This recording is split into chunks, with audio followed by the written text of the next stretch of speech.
To buy crypto with a Wells Fargo debit card, you will need to follow a series of steps.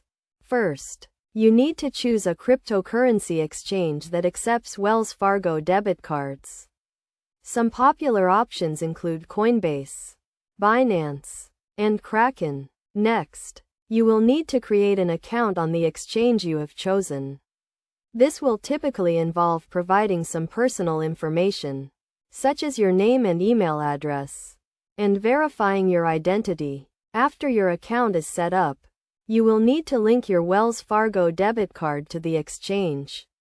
This will involve entering your debit card information, including the card number, expiration date, and security code. Once your debit card is linked, you can navigate to the Buy section of the exchange and select the cryptocurrency you want to purchase. Enter the amount you want to buy and confirm the transaction. The exchange will then deduct the purchase amount from your Wells Fargo debit card and credit the corresponding amount of cryptocurrency to your exchange wallet. It is essential to note that Wells Fargo may charge a fee for using your debit card to buy cryptocurrency, and the exchange may also charge a fee for the transaction.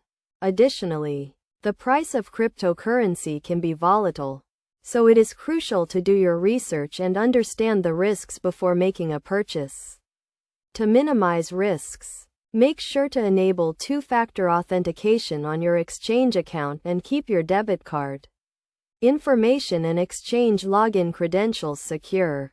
Buying crypto with a Wells Fargo debit card can be a convenient way to get started with cryptocurrency, but it is crucial to be aware of the potential fees and risks involved.